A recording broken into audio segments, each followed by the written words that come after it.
Bonjour ou bonsoir, tout est question du temps qu'il fait chez vous lorsque vous nous recevez dans cette émission Heure de bilan sur la télévision nationale.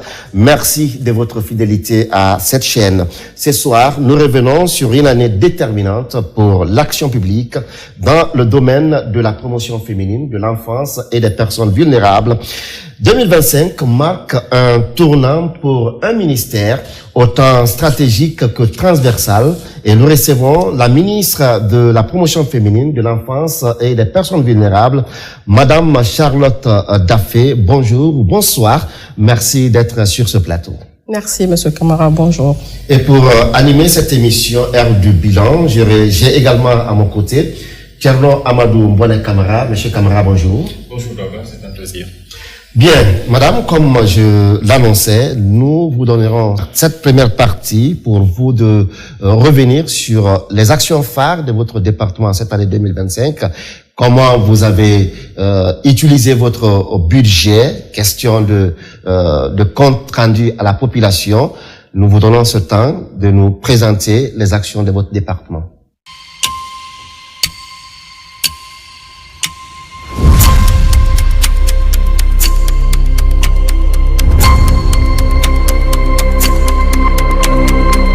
Merci beaucoup, Monsieur Camara. C'est un honneur pour moi d'être là pour cet exercice de redevabilité qui consiste à faire le bilan sur les actions du département dont j'ai la charge pour l'exercice 2025. Le ministère de la promotion féminine, de l'enfance et des personnes vulnérables est l'un des ministères du secteur social avec une mission bien particulière. Notre mission consiste à l'élaboration, à l'exécution et à la mise en œuvre de la politique du gouvernement dans le domaine de la promotion féminine, de l'enfance et des personnes vulnérables.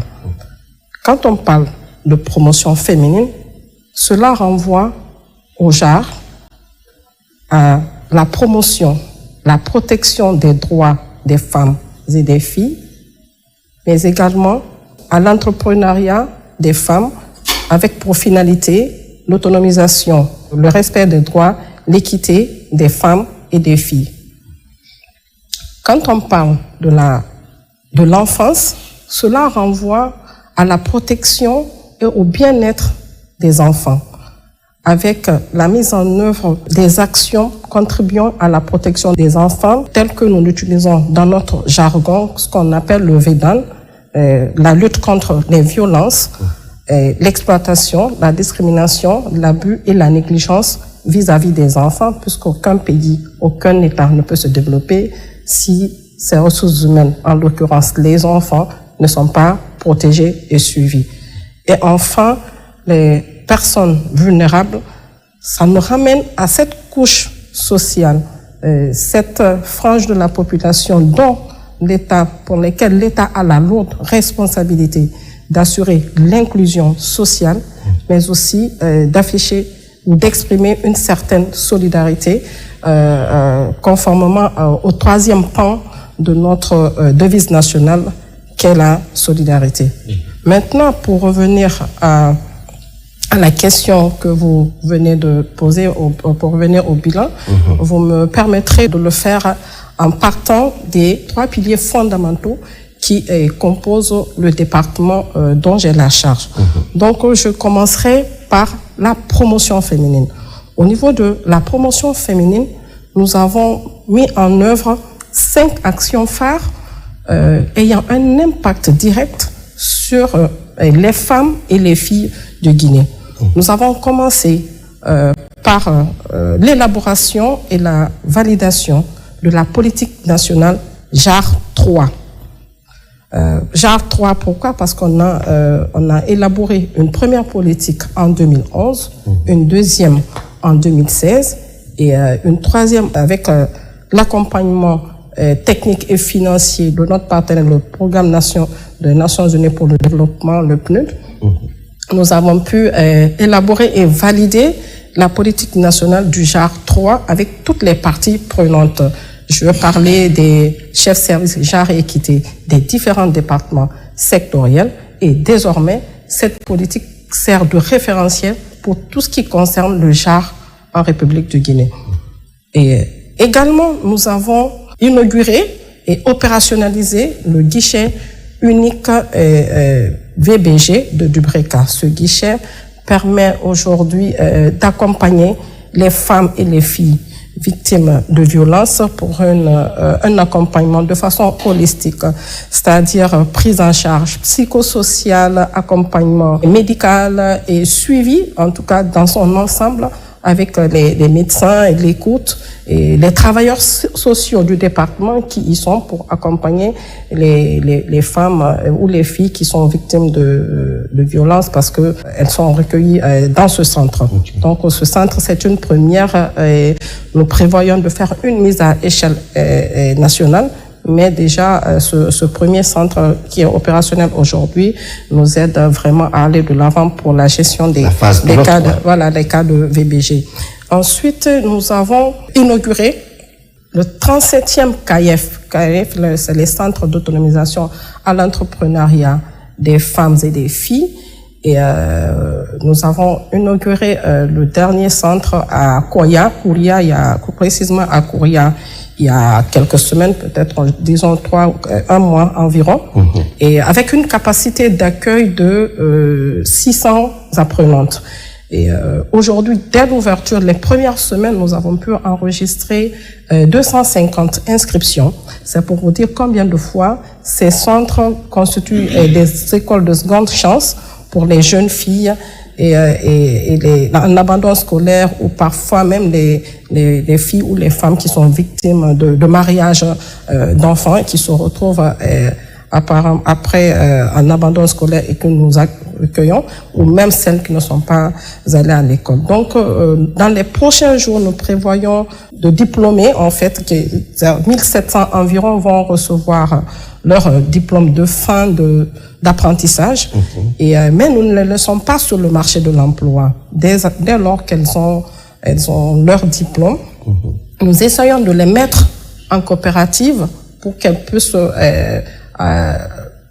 mettre en place des activités de génératrices de revenus et aussi être suffisamment autonomes. Et c'est là où intervient le FAIEF, le Fonds d'appui aux activités économiques des femmes et des filles. Ce fonds a été mis en place depuis l'arrivée du CNRD en 2022. Et depuis là, nous avons pu accompagner beaucoup de femmes. Et cette année, spécifiquement, nous en sommes à près de 500 femmes qui sont accompagnées aujourd'hui dans leur entreprise, dans l'entrepreneuriat et qui sont rendues autonomes. Mais il y a également les femmes sinistrées de Kaloum, de l'incendie du dépôt d'hydrocarbures de Kaloum, qui sont accompagnées. Il y a 3000 ménages et qui vont constituer 100 micro-projets, puisqu'en fait, il y a toute une procédure qui est mise en place pour les accompagner, pour les structurer, pour leur permettre vraiment de bénéficier de cet accompagnement de façon pérenne. Et donc, il y a 100 micro-projets qui vont être constitués et ils vont être accompagnés dans ce cadre. Mais également, il y a sur le budget national, le BND également, on a demandé un crédit supplémentaire pour accompagner 30 champions. Parce que en fait, l'autonomisation des femmes, l'entrepreneuriat, il faut qu'on ait des champions qui vont essayer de tirer d'autres femmes.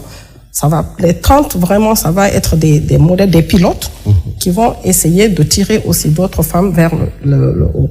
Et avec l'autonomisation aussi. Vers l'autonomisation, avec l'accompagnement des collègues du budget et du ministère des Finances, on a pu recevoir des crédits supplémentaires pour accompagner vraiment de façon conséquente ces 30 champions qui vont aussi aider d'autres femmes à s'autonomiser. Nous avons également réussi à mettre en place le Conseil national des femmes et filles de Guinée après 21 ans d'attente. Cet organe consultatif vient régler aujourd'hui beaucoup de problèmes et vient aussi accompagner le département en charge des questions de femmes dans la mise en œuvre des politiques et programmes publics. Nous avons réussi les élections avec 17 membres aujourd'hui qui constituent les membres du bureau national, mais tenez-vous bien, ces femmes sont représentées dans tout le pays. Aujourd'hui, vous avez des conseils dans toutes les régions, dans toutes les préfectures, dans toutes les sous-préfectures, dans toutes les communes urbaines et rurales. Donc, les femmes sont représentées un peu partout aujourd'hui pour accompagner justement l'État dans la mise en œuvre de ces politiques et programmes, surtout en ce qui concerne les femmes. Donc, au niveau de la promotion féminine, voilà les cinq actions phares qui ont un impact, vous l'aurez compris, un impact direct sur la vie des femmes et des jeunes filles. D'accord. On va parler à présent de l'enfance. De l'enfance. Oui. Maintenant, en ce qui concerne l'enfance, toujours dans les réformes structurelles, réglementaires et institutionnelles, nous avons aussi élaboré la politique nationale de l'enfance 3 également. Et cette politique avec un plan d'action budgétisé avec la contribution de toutes les parties prenantes de l'État. Et donc, cette politique aussi va venir améliorer les insuffisances qui étaient dans les deux précédentes politiques. Et nous avons également mis en place ce que nous appelons e-adoption. Nous avons digitalisé le processus d'adoption. Parce que vous pouvez le savoir, dans notre pays, dans notre environnement, on a beaucoup de multitudes d'orphelinats et de centres d'accueil et nous n'avons pas de visibilité là-dessus. Donc, nous avons décidé, conformément aux instructions de la lettre de mission de Monsieur le Premier ministre, mis en place digitaliser le processus d'adoption afin que l'État puisse avoir un contrôle, un suivi des enfants et aussi un meilleur moyen de les protéger. Nous avons pu accompagner environ 3000 enfants en kit scolaire, parce que ça faisait aussi partie de notre lettre de mission, des enfants qui sont dans des situations difficiles, les accompagner avec des kits scolaires pour qu'ils puissent aller à l'école décemment comme les autres, parce que comme vous le savez, notre constitution consacre vraiment la scolarisation des enfants à partir de 5 à 18 ans. Donc, nous avons accompagné des enfants avec des kits scolaires. Et nous accompagnons également des enfants qui sont dans des écoles spécialisées. Parce que quand on parle de la scolarisation des enfants, on parle souvent des enfants normaux. Je dirais normaux. Mais il y a aussi des enfants à besoins spécifiques, des enfants sourds et muets, les enfants qui ont une déficience visuelle et des enfants qui sont en situation vraiment de handicap, de vulnérabilité. Donc, il y a des écoles spécialisées telles que l'école des sourds et muets de Boulbinet, qui est tout près, l'école des malvoyants de Ratomal. Mais également, on a relancé le centre des malvoyants de Cancan, qui était attendu depuis près de 20 ans. On a pu relancer le centre des malvoyants de Cancan. Et grâce à Dieu, il a accueilli ses premiers élèves. Il y a 14 élèves qui sont inscrits dans ce centre, ce qui est vraiment une bonne nouvelle pour nous. Donc, ces écoles ont été dotées de matériel spécifique, parce que comme vous le savez, les enfants qui sont en déficience visuelle ont besoin de matériel en braille pour pouvoir lire comme tout le monde. Et donc, avec des ordinateurs, des tables blancs et autres, aussi des kits scolaires, des fournitures scolaires pour les accompagner. Et nous avons aussi accompagné des enfants, des personnes en situation de vulnérabilité qui sont au niveau de la cité de solidarité. Donc, eux, ils sont recueillis à l'école primaire de notre centre de formation sociale appliquée Jean-Paul II. Et il y a une école primaire, une école maternelle qui accueille les enfants des personnes en situation de vulnérabilité. Et ils sont accompagnés avec la nourriture et avec les fournitures également. Sur l'enfance, et rapidement, on va aller sur la question liée aux personnes vulnérables. Alors, au niveau des personnes vulnérables, je peux dire que cette année, on peut dire que c'est une très belle année pour les personnes qui sont en situation de vulnérabilité, notamment les personnes en situation de handicap. Et la loi, grâce aux autorités, aux plus hautes autorités, la loi sur le handicap a été révisée, votée et promulguée par son Excellence, Monsieur le Président de la République. Et cette loi, aujourd'hui, va bien au-delà des anciennes lois qui étaient là. Parce qu'au lieu de parler de handicap physique, cette loi met en lumière les personnes en situation de handicap. Pourquoi on parle de situation de handicap? Parce que quand on parle de handicap, on voit tout de suite des gens, quelqu'un qui est soit dans une chaise roulante, ou qui est manchot, ou qui est bon. C'est visuel, c'est tout de suite on voit, ça saute aux yeux. Mais il y a des formes de handicap qui ne sont pas visuelles. Des personnes qui sont asthmatiques, qui font des crises, donc c'est un handicap. Et une personne drépanocytaire qui fait des crises, qui peut pas aller à l'école, mais c'est une situation de handicap. Donc, même si c'est une conjonctivite qu'on a pendant une semaine ou 3 jours, on ne peut pas ouvrir les yeux, c'est rouge, on ne peut rien faire. On est en situation de handicap. Mais c'est pas bon, c'est pas vraiment de façon ponctuelle, mais c'est des personnes qui se retrouvent dans ces situations à tout moment. Donc la perception du handicap change et on prend de façon globale les personnes en situation de handicap. Donc grâce à Dieu, cette loi a été adoptée, votée, promulguée par Monsieur le Président de la République. Et ces textes d'application sont en cours d'élaboration. Et le premier texte d'application qui parle de la reconnaissance même du handicap, la carte d'invalidité, a été signé le 3 décembre dernier lors de la célébration de la Journée internationale des personnes handicapées. Donc, disons, nous appelons aujourd'hui les personnes en situation de handicap. Là aussi, c'est la première chose que nous avons fait au niveau des personnes vulnérables. La deuxième chose, nous avons doté les personnes handicapées d'appareils orthopédiques. Parce que, comme vous savez, nous avons aussi le Centre national d'orthopédie qui fournit des appareils, des aides techniques de marche, donc des prothèses, des orthèses et des fauteuils roulants à des personnes en situation de handicap. Et donc, il y a environ 1000 personnes qui ont été dotées d'appareils.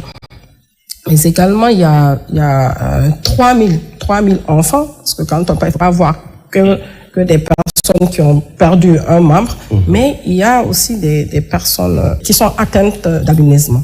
Donc ces personnes aussi ont besoin de l'accompagnement de l'État, de crème solaire, de protection. Donc il y a environ 3000 personnes atteintes d'albinisme qui ont aussi été dotées de produits, de crèmes, de protection en fait pour leur éviter des cas de maladies telles que le cancer de la peau, parce que souvent c'est ce qui les fatigue. Et il y a aussi on a eu des prises en charge alimentaires pour des personnes toujours en situation de vulnérabilité à travers le registre social unifié, parce que le registre social unifié identifie les personnes qui ont réellement besoin d'aide. On ne prend pas comme ça à la volée. C'est vraiment quand c'est bien étudié, bien analysé avec le registre social unifié. Donc on sait que ces personnes ont besoin d'accompagnement, ont besoin ils doivent manger, de besoins alimentaires. Et c'est en ce moment que nous fournissons.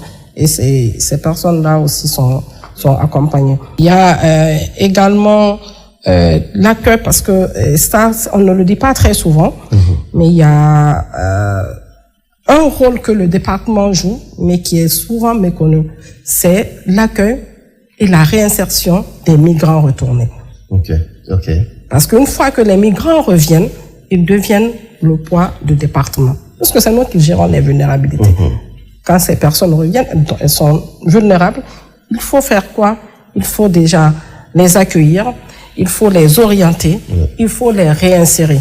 Donc, les équipes du département travaillent d'arrache-pied pour rechercher les parents et les accompagner, faciliter leur réinsertion, d'abord sociale. Après, il faut aussi une réinsertion économique. Là aussi, parfois, les centres, les CAIF jouent un rôle, le FAIF aussi joue un rôle, parce qu'il faut leur trouver moyens de subsistance. D'accord. Bien évidemment. Voilà que nous avons pratiquement et largement dépassé le temps qui vous étiez imparti pour cette première partie. Mais ce n'est que partie remise. On va rattraper dans les autres minutes qui vont suivre. Alors, Madame la ministre, vous venez de faire le tour de vos actions sur les 3 piliers qui sont la promotion féminine, l'enfance, mais également des personnes vulnérables. Nous allons à présent vous soumettre à cette autre partie qui est la question-réponse, et ça s'appelle le débat.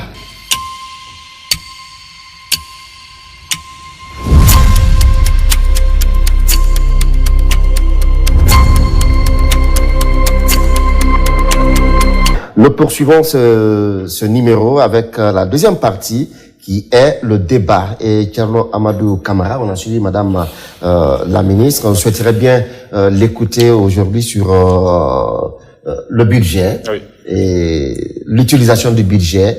Et aujourd'hui, on est à quel niveau? Peut-être centrer ça autour du taux d'exécution. D'abord, l'allocation budgétaire de la loi de finances rectificative 2025.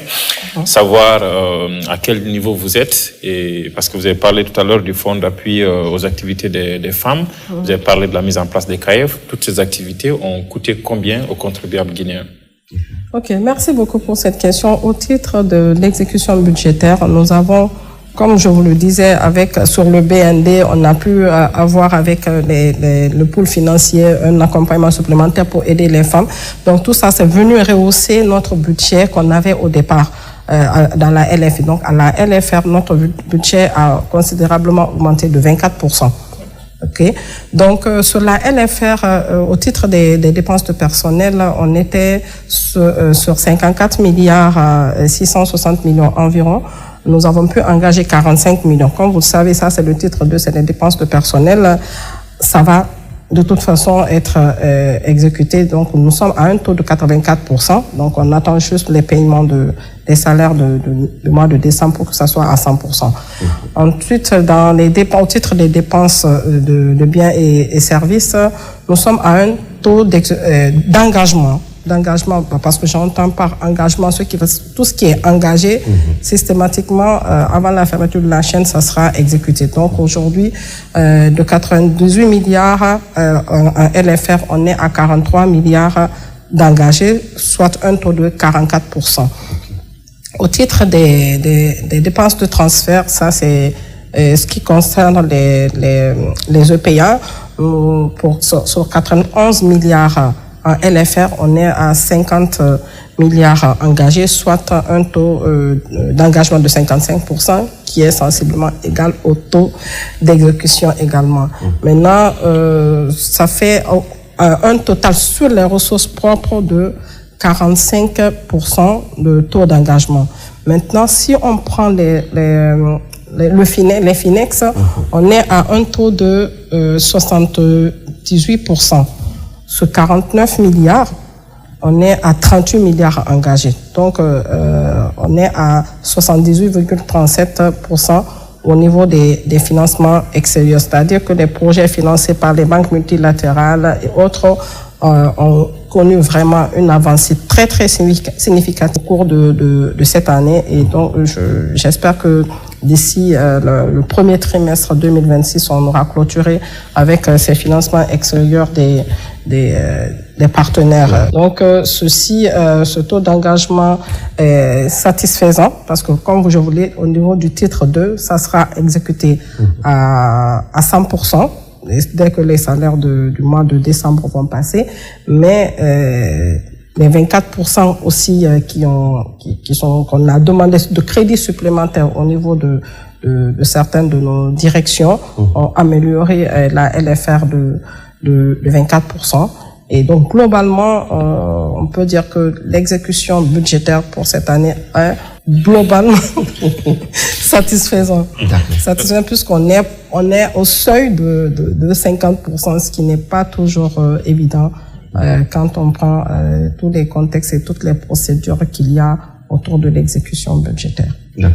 Peut-être une question, c'est de savoir, c'est pas beaucoup pour un pays qui met le social au cœur de son programme.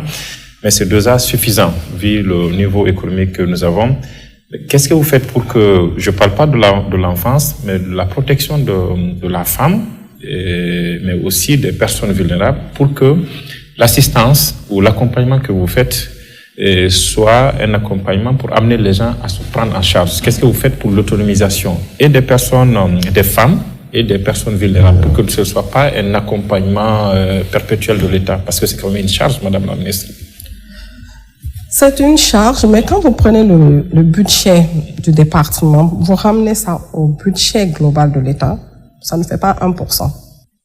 Le budget global du département ramené au budget global de l'État, c'est 0,86%. Moins d'1%. Et la moyenne, c'est combien? La moyenne souhaitable dans la sous-région? Au moins 15%. Ça, c'est le minimum. Et est-ce que vous faites ce combat au niveau du gouvernement? Bien sûr que je le fais. C'est minimum 15%. Mais on n'a pas ça. Et donc, aujourd'hui... Même pas 1%. Même pas moins d'1%. C'est pour ça que j'ai précisé, c'est 0,89%. Et donc, la moyenne, c'est au moins 15%, quoi. 15-20%. Pour un secteur aussi sensible. Parce que c'est l'humain qui est là. Et c'est des personnes qui n'ont pas demandé à naître comme ça. Des personnes qui n'ont pas demandé à se retrouver guinéens, mais ils le sont, il faut les accompagner. Mais on n'a pas de moyens. Mais est-ce qu'il n'y a pas de réflexion? Est-ce qu'il n'y a pas de réflexion alors pour dire, au-delà du BND, qui a trop de tension, aller dénicher c'est justement pour ça que les fonds sont mis en place. Les fonds sont mis en place pour que d'autres partenaires. Le FAEF, ça, c'est au niveau des femmes, pour l'autonomisation sociale et économique des femmes. Mais il y a aussi le Fonds de développement social et d'indigence pour accompagner les familles. OK? Mais les réflexions sont en train d'être faites pour ne pas créer une certaine dépendance. Par exemple, au niveau des personnes en situation de handicap, au niveau de la Cité de Solidarité, vous avez un centre là-bas, une école, qui est le centre Babasso, pour accompagner, justement, aider les personnes en situation de handicap à travailler, à aller vers des activités génératrices de revenus. Donc, il y en a qui font là-bas de la coiffure, la teinture, la couture, la saponification. Tout ça, c'est dans le centre là-bas. D'accord. Donc, il faut seulement réussir à les récupérer et à les orienter vers les formations. Pour être plus précis, les personnes porteuses d'handicap qu'on retrouve notamment sur le pont de Donka, devant les mosquées, entre autres, il est quand même arrivé que vous leur demandiez soit de retourner d'où ils viennent ou de rejoindre des centres de prise en charge. Oui, maintenant ces centres de prise en charge, on parlait de la Cité de Solidarité. Bon, j'ai pas eu le temps de revenir un peu sur les infrastructures qui sont en cours de construction dans le domaine justement des personnes en situation de vulnérabilité. Nous avons lancé la rénovation et l'extension de la Cité de Solidarité avec 200 nouveaux appartements. On a lancé il y a un an. Et normalement, d'ici la fin de 2026, la cité sera complètement rénovée et avec plus de place. Mais la réflexion aussi, c'est parce que nous sommes autour des programmes d'indigence et solidarité qui vont aller vers la construction des centres d'encadrement des cités solidarité au niveau régional pour faire une mise à échelle. Parce qu'ils ne peuvent pas tous se retrouver à Conakry. Il y en a à la cité aujourd'hui qui viennent de l'intérieur du pays. Ils ne savent pas où aller quand ils viennent, ils vont directement là-bas. Comme il y a des gens aussi qui ne sont pas infirmes du tout, mais qui se retrouvent parce qu'ils n'ont pas où aller, ils n'ont pas de toit. Et donc nous, en tant que département en charge de la solidarité, nous sommes obligés de prendre soin de tout le monde. Et c'est pour ça on est en train d'aller vers la rénovation de cette cité qui, à l'origine, devait accueillir simplement 79 familles, mais aujourd'hui, qui se retrouvent avec plus de 700 familles. Donc, voilà, vous comprendrez que les défis sont importants, mais la question est en train d'être adressée par le département. Alors, Madame la Ministre, dans le cadre du programme Simandou 2040, il y a un certain nombre de projets qui sont identifiés. Est-ce que votre département a été pris en charge dans ce sens? Est-ce que le volet social est mis en avant dans ces projets phares du projet Simandou 2040? Oui, j'ai été bien heureuse le jour de la remise du programme Simandou de voir qu'il y avait un pilier transversal et qui parle de l'inclusion. Donc, qui parle d'inclusion, parle des femmes, parle des personnes en situation de vulnérabilité.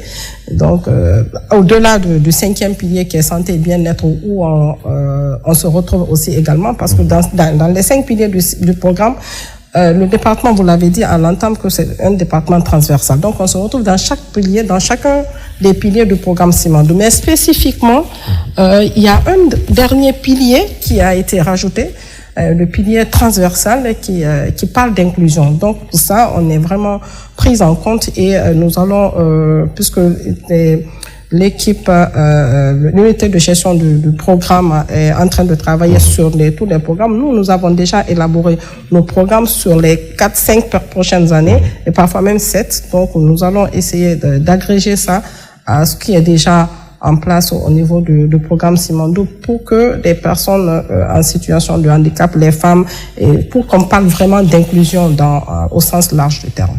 Alors, l'autre question, puisque nous sommes aussi bousculés par le temps, c'est bien la prolifération des orphelinats. Vous avez dit tout à l'heure que vous avez travaillé dans le sens d'avoir une visibilité sur le fonctionnement des orphelinats. Qu'est-ce que vous leur apportez concrètement? Parce que dans certains orphelinats, on nous apprend par endroit que vous leur envoyez soit des élèves, en tout cas pour leur prise en charge à ces niveaux. Est-ce que vous avez des apports? Alors, les orphelinats, je vous le disais, c'est pour ça que nous avons mis en place cette plateforme qu'on appelle e-adoption, déjà pour avoir une certaine visibilité sur les orphelinats, parce que c'était un flou artistique qui était autour de cette question. Donc, les collègues ont réfléchi et on a mis en place cet outil qui va permettre d'abord de recenser tous les orphelinats du pays, pas qu'à Conakry. Donc, Conakry, à Yomo, on va recenser tous les orphelinats et tous les centres d'accueil. Parce qu'il y a aussi des maisons d'accueil qui recueillent des enfants et on ne sait pas c'est pourquoi, c'est pour quelle fin. Donc, ça nous permet, puisqu'il y a un suivi, il y a un GPS, ça nous permet de faire un suivi rigoureux de ces orphelinats, de protéger les enfants et d'avoir des accompagnements quand c'est nécessaire. L'État peut apporter des accompagnements pour ces orphelinats. Vous faites quand même un travail de régulation de ces orphelinats. Exactement, parce que j'aimerais sur la question, on voit même sur les réseaux sociaux certains orphelinats qui exposent même parfois les visages des enfants pour demander des choses. C'est ce qui nous a amené à mettre en place. Est-ce que vous faites cette régulation? Est-ce qu'elle est faite? Est-ce qu'il y a une loi qui sanctionne de tels comportements? La loi, le code de l'enfant protège entièrement toutes ces questions. Toutes ces questions sont adressées dans le code de l'enfant. C'est pour ça que nous avons voulu digitaliser, parce que les orphelinats, normalement, c'est nous qui devons donner les agréments pour l'ouverture d'un orphelinat. Mais comme on a vu qu'il y avait une certaine prolifération, c'est ce qui nous a amené à digitaliser. Avec le digital, on a la traçabilité de tous les orphelinats et la question ne se posera plus en fait. La question qui revient dans les orphelinats le plus souvent, non, le ministère ne nous aide pas, le ministère ne nous donne rien. Est-ce que c'est de votre responsabilité de donner quelque chose aux orphelinats? Si on a des orphelinats recensés, on sait où ils sont et qu'on a des accompagnements, des aides ponctuelles, on peut le faire. On n'a pas de ligne budgétaire spécifique pour accompagner les orphelinats. Je parlais tantôt de recensement, de recueil, de l'accompagnement des enfants à besoins scolaires à travers le pays. Ceux-ci ne sont pas dans les orphelinats, mais ce sont des enfants de Guinée et dont il faut prendre soin. Il faut les sortir de la mendicité, il faut les empêcher d'aller vers la mendicité, il faut les amener à l'école. C'est notre devoir en tant qu'État de les amener à l'école et d'en prendre soin.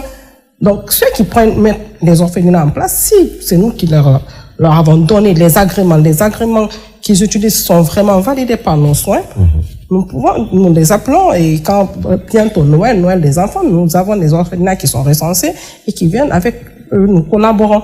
Mais les gens, ils se lèvent, ils disent voilà, ils ont des accompagnements à gauche, à droite, des partenaires qui viennent avec des équipements de seconde ou de troisième main pour dire ok, j'ouvre un orphelinat. C'est pas comme ça qu'on se lève pour ouvrir un orphelinat. Pour ouvrir un orphelinat, il faut d'abord avoir un cœur.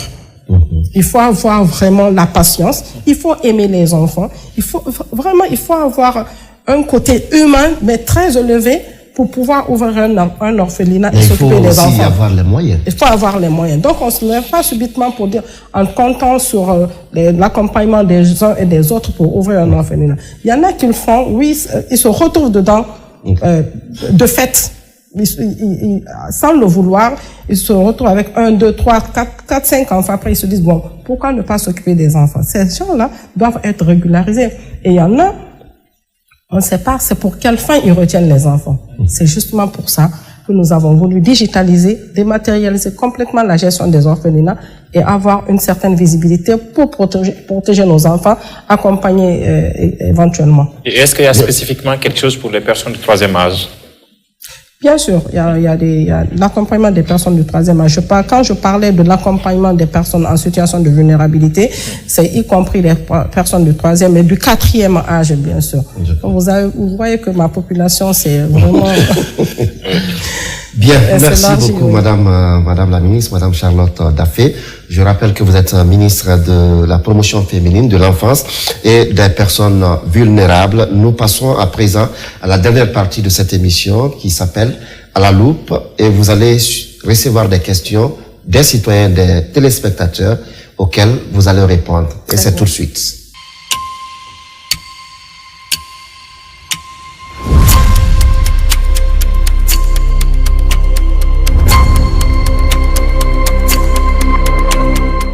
Eh bien, nous sommes dans la dernière partie de cette émission qui s'appelle À la loupe et nous avons des téléspectateurs qui nous font parvenir des questions. Mais puisque vous avez déjà répondu à plusieurs autres qui sont arrivés, nous avons une seule question qui va vous être posée et lue par Tcherno Amadou Kamara. Elle est de M. Mohamed Lamine Koker, qui habite à Kirotine. Le secteur social occupe la 5e place du programme Simandou. Votre secteur travaille étroitement avec les ONG et les partenaires techniques et financiers. Quel progrès avez-vous réalisé dans la coordination, le suivi et la transparence des actions menées en collaboration avec ces acteurs? Merci beaucoup pour cette question. Lors de ma prise de fonction dans ce département, la première chose que nous avons eu à faire avec les équipes ici présentes, c'était d'organiser les journées nationales de concertation avec l'intervention de tous les acteurs dans les 3 piliers fondamentaux du département, les femmes, les enfants et les personnes vulnérables. Et à la fin de ces 3 journées de concertation, la question essentielle, la plus importante, c'était la coordination des interventions. Nous avons une multitude d'ONG qui travaillent, qui œuvrent dans le domaine du handicap, des femmes et des enfants. Mais qui vont d'abord travailler, qui prennent des actions avec des partenaires, et après ils viennent. Ils veulent juste que le département les accompagne pour avoir une certaine légitimité. Ça ne marche pas comme ça.